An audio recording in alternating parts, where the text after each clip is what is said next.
From second week of April to 1st of May, we reached out to 503 girls from 9 schools situated in 4 very remote rural municipalities. Initially, we were not planning to cover these many schools. Our plan was to locate a village named Maspur. We only knew it is somewhere in the southernmost Humla District. Apart from that, we had no other information how to get there, till what point the roads and vehicle facility is available, and after that for how many hours we have to walk. We started our journey from Banke District, Nepalgunj, and after that it took us 4.5 days to reach Maspur.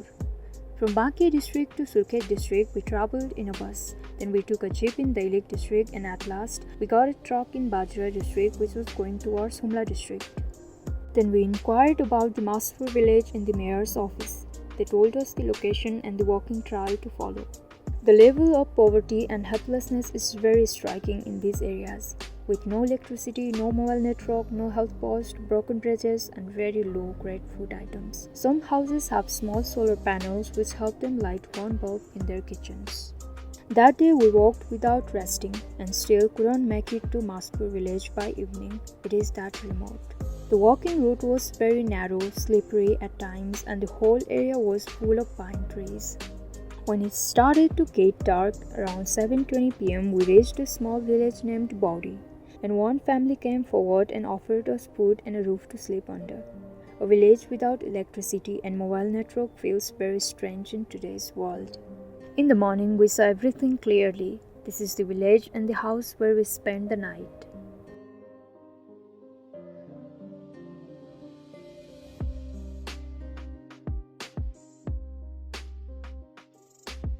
The houses are so small in this region that we cannot stand straight inside them. We have to keep crawling.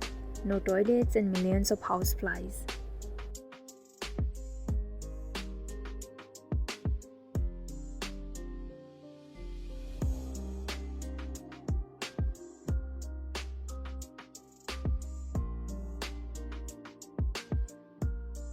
We started walking at 6:45 p.m. and after 1.5 hours we reached the Maspur village. Situated deep in the mountains, famous among the people for not having anything, a place where teachers and other government employees don't stay for long. They just try to get out of there.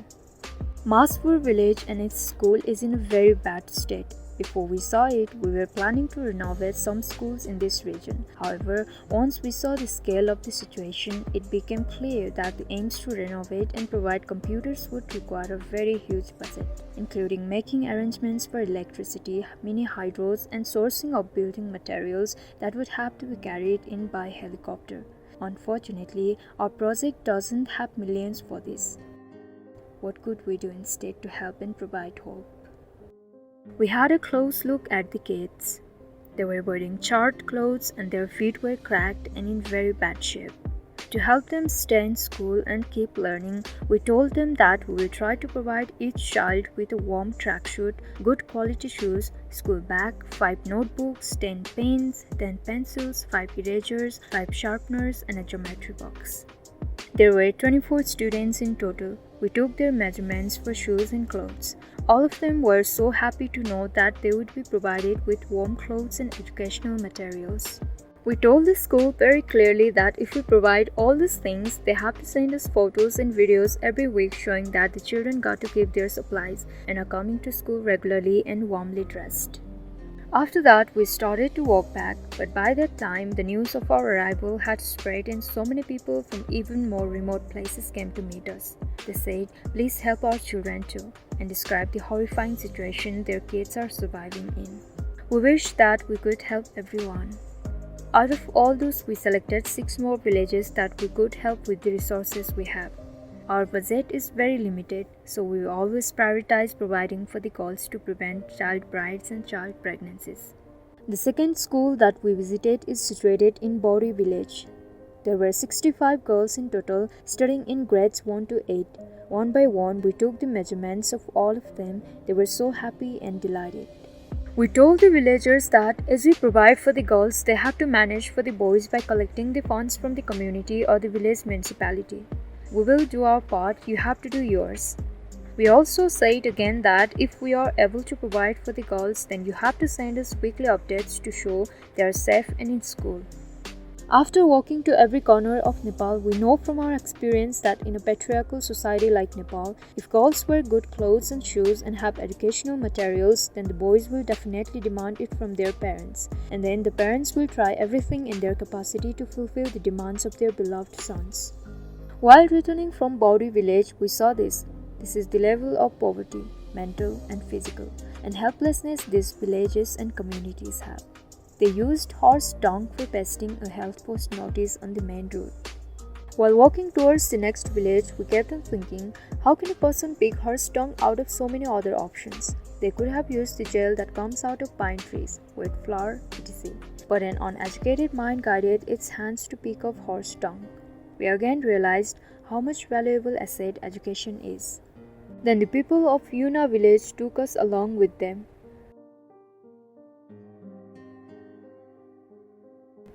This is where we slept and had dinner for that day.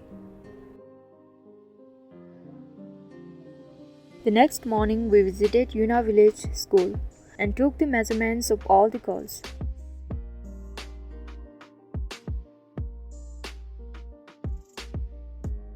This is the Yuna village and our third school. The girls were so excited that they reached school even before sunrise.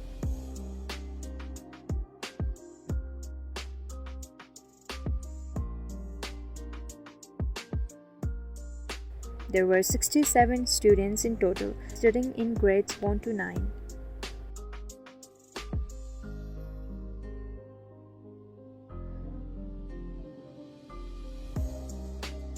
During the daytime, we started to move toward a village named Rumdi. On the way, we crossed two beautiful villages named Neta and Bichia. Neta is situated on top of a hill and Bichia is on the banks of a river. In Bichia village, we came across a couple who was returning from the high mountains. We got company and we started walking together towards Rumdi village. They told us so many amazing things. Such a lovely and sweet couple. After walking for around 9 hours, we reached Rumdi village. It was a very long and a tiring day. We crossed 3 steep mountains. This is where we stayed, ate food and spent the night.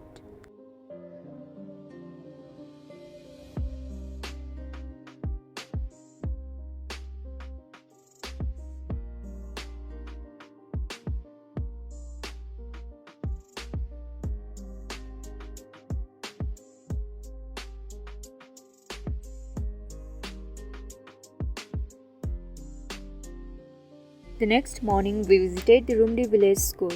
This is our fourth school. Its office, classrooms and surroundings. There were 31 girls studying in grades 1 to 5.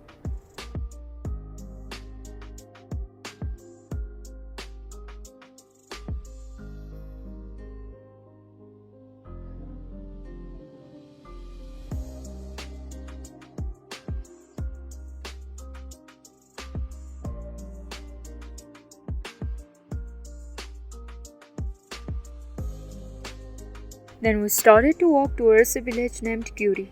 After walking for around 4 hours, we reached there.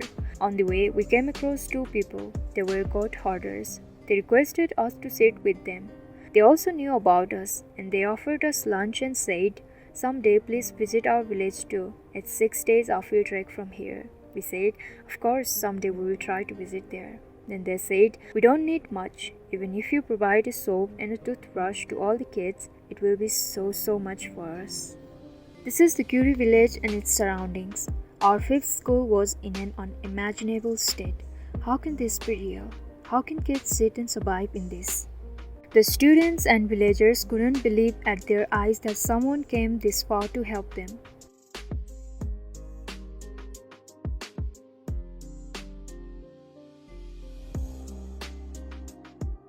There were 67 girls in total. We took the measurements of all of them.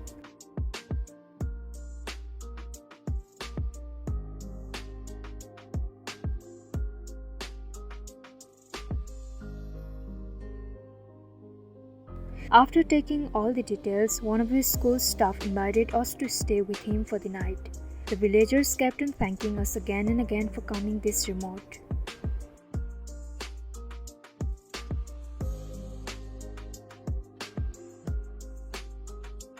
The following day, we started to walk towards another village named Jimana.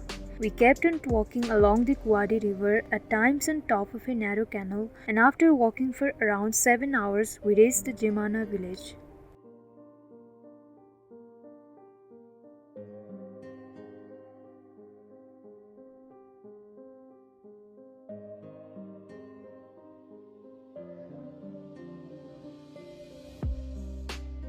This is Jimana village and its school, our 6th school. It is in much better condition in comparison to the previous schools. The headmaster resides inside the school with his wife and son. There were 57 girls in total, studying in grade 1 to 5.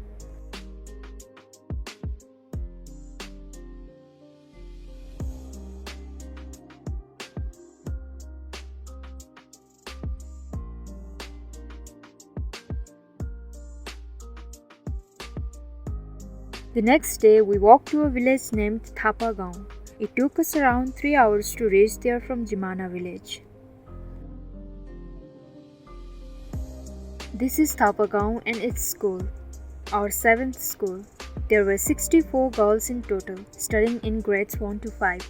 We noted down all their details. Then we said goodbye to the school staff and all the students and promised to return soon with lots of happiness.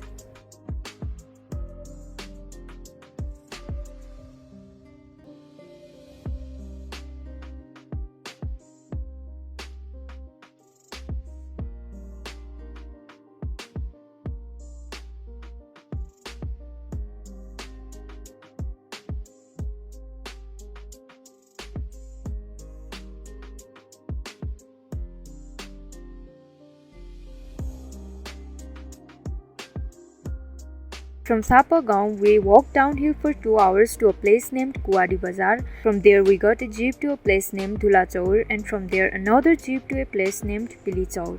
We spent the night over there. The next morning, we got another jeep to a place named Berma, and from there, we walked 3.5 hours uphill to reach a village named Manikada, our 8th school.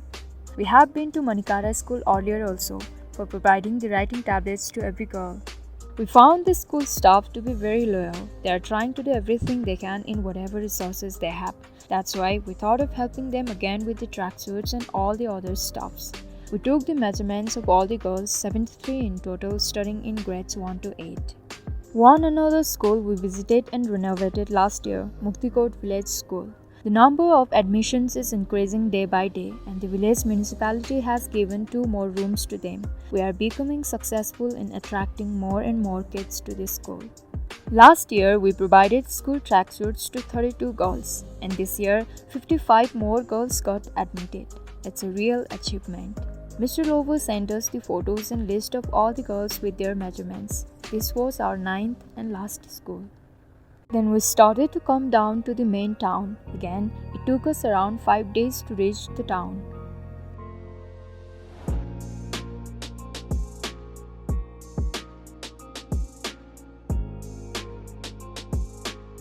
So, in around 3 weeks, we went to 9 schools and took the measurements and details of 503 girls in total.